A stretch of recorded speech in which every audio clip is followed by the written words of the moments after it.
তালাক দেওয়ার পর এই বউকে আবার কিভাবে গ্রহণ করতে পারবে পুনরায়?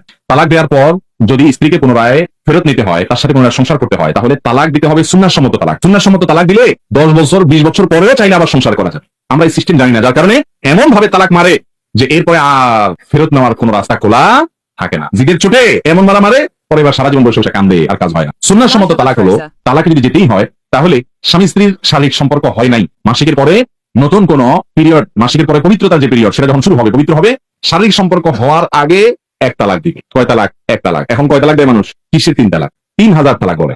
মহিলারা একলা তালাক দেয় না, মহিলার বাপ মা 14 গোষ্ঠীর একসাথে তালাক মারে। তোমার যদি তার সাথে সংসার করার নিয়ত না থাকে, তাহলে সংসার থেকে বিচ্ছিন্ন হওয়ার পদ্ধতি ইসলাম শিখেছে না শিখায় নাই? অতএব একটা তালাক দিয়ে ছেড়ে দিতে হবে, শেষ। এর মধ্যে 3 মাস সময় থাকবে। দেখেন ইসলাম কত সুন্দর। 3 মাসের ভিতরে যদি মনে হয় না ঠিক আছে আমরা আবার বোঝাপড়া করে একত্র থাকবো, স্ত্রী তার ভুল বুঝতে পারছে, স্বামী তার ভুল বুঝতে পারছে, ঠিক আছে, তারা নিজেরা আবার একসাথে সংসার করতে চায়, উভয় পক্ষ রাজি, আলহামদুলিল্লাহ, এই সুযোগ আছে।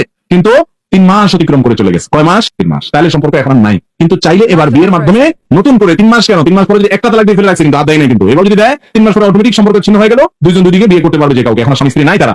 এরপরে 10 বছর 20 বছর পরেও, 2-4 বছর পরেও যদি আবার তারা একত্র থাকতে চায়, যেহেতু তালাক একটা দিছে, এই জন্য আবারও নিজেরা বিয়ে করে একত্র হতে পারবে, এই সুযোগ আছে।